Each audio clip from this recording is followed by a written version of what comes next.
بسم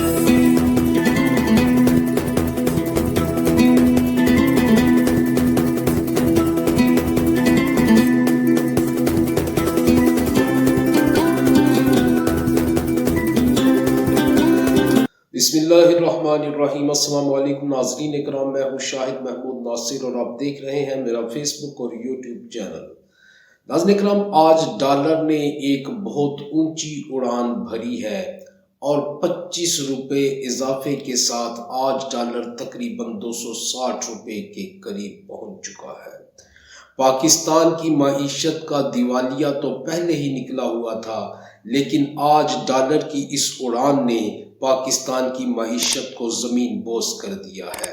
وہ اسحاق ڈار، جس کے بارے میں بڑے بڑے دعوے کیے جا رہے تھے، اور جب وہ آیا تھا پاکستان میں ایز اے وزیر خزانہ، حالانکہ گیا ایک قومی مجرم کی حیثیت سے تھا، لیکن اسے واپس پاکستان کی ایئر فورس کا طیارہ لے کر آیا ایز اے وزیر خزانہ، اور اس نے آتے ہی اتنا فرق پڑا ڈالر کا کہ ڈالر تقریباً 10 روپے گر گیا، اور ہمارے جو اس وقت کے DGISPR تھے بابر افتخار صاحب، انہوں نے بڑا اعلانیہ یہ کہا کہ دیکھیے ڈالر کا کس قدر کمی آئی ہے ڈالر کے ریٹ کے اندر، صرف اسحاق ڈار کے آنے کی وجہ سے۔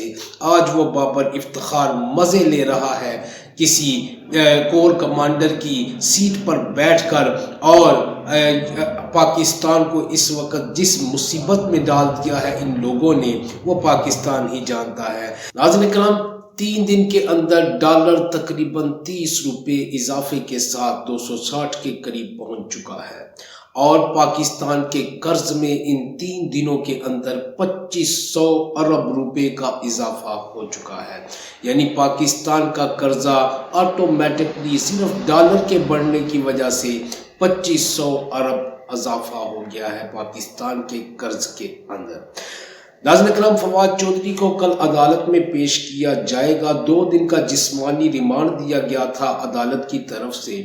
میں سمجھتا ہوں کہ عدالت کا محض نام ہی ہوتا ہے، اصل میں یہ اسٹیبلشمنٹ کی طرف سے 2 دن کا جسمانی ریمانڈ اسٹیبلشمنٹ کو ہی دیا گیا، یعنی وہ اس وقت یقیناً اسٹیبلشمنٹ کے ہی پاس ہوں گے، ان کی ہی میں سمجھتا ہوں کہ حوالات میں ہوں گے، اور وہی کر رہے ہوں گے جو ان کے غصے ہیں، جو ان کو پیڑ ہے، جو ان کو درد ہے، وہ فواد چودھری کو گرفتار کر کے نکالنے کی کوشش کر رہے ہوں گے۔ اب یہ پٹواری جو ہے وہ فواد چودھری، شہباز گل اور اعظم سواتی جیسے لوگوں کی گرفتاری کو نواز شریف، اسحاق ڈار اور حمزہ شہباز اور اس طرح کی مرجم نواز کی گرفتاریوں سے ریلیٹ کرتے ہیں یا ان جیسا سمجھتے ہیں۔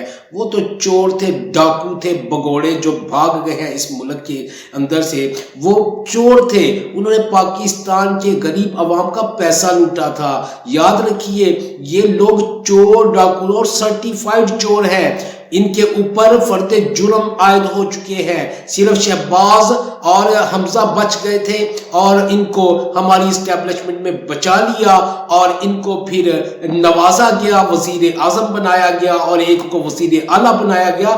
یہ ہماری اسٹیبلشمنٹ کی مہربانیاں ہیں کہ ان جیسے مجرم جو ہیں وہ اس وقت مزے لوٹ رہے ہیں، ورنہ یہ لوگ چور، ڈاکو اور لٹیرے ہیں یہ، اور ان کو آپ ان لوگوں سے ملا رہے ہیں جنہوں نے صرف اپنی آزادی رائے کا اظہار کیا اور ان کو گرفتار کیا گیا۔ ان کے کیسز میں اور ان کے کیسز میں زمین و آسمان کا فرق ہے۔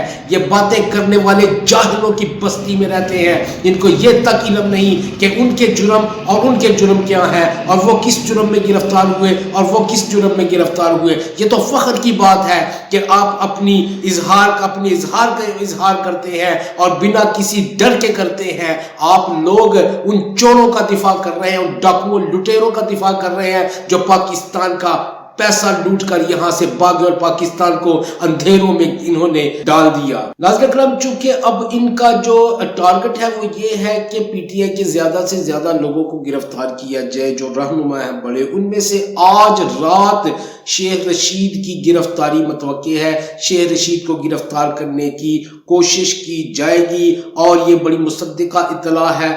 بہرحال اس بارے میں میں یقین سے ضرور کہہ سکتا ہوں کہ یہ پلان بن چکا ہے، لیکن اب یہ لیک آؤٹ ہونے کی وجہ سے شاید رک جائے، ڈیلے ہو جائے، لیکن یہ پلان پکا ہے کہ شیخ رشید کو آج رات میں گرفتار کر لیا جائے گا۔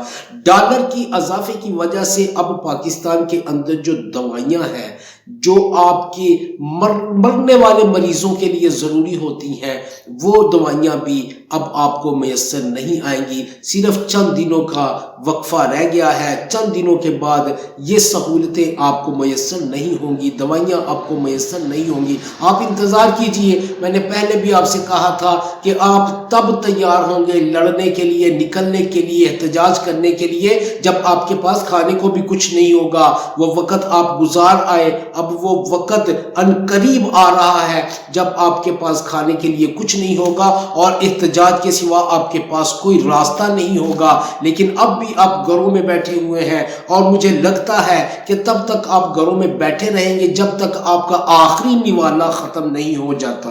ناظرین اکرام، دھاندلی کی جو لسٹیں ہیں وہ تیار ہو چکی ہیں، یعنی دھاندلی کا جو پلان تھا، فول پروف پلان انہوں نے اپنی طرف سے کر لیا ہے۔ کنہوں نے؟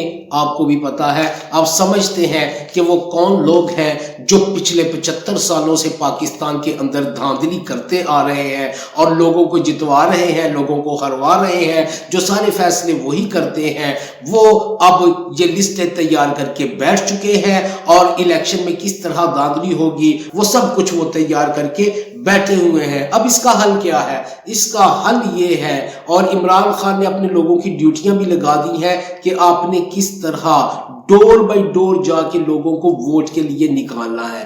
حل یہ ہے کہ 60 سے 70% لوگوں کو آپ نے ووٹ دلوانے ہیں، ان سے ووٹ کاسٹ کروانے ہیں، یعنی ٹرن آؤٹ جو ہونا چاہیے اس دن، الیکشن والے دن، وہ 60 سے 70% ہو، تو پھر یہ لوگ الٹے بھی لٹک جائیں تو یہ دھاندلی نہیں کر سکیں گے۔ اس لیے آپ نے سب نے، جو عمران خان سے، جو پاکستان سے اور جو پی ٹی آئی سے محبت کرتے ہیں اور خاص طور پہ جو اسلام سے محبت کرتے ہیں، وہ لوگ، میں اس لیے یہ کہہ رہا ہوں، کل ایک ویڈیو دیکھی جس کے اندر قرآن پاک کو جلایا گیا۔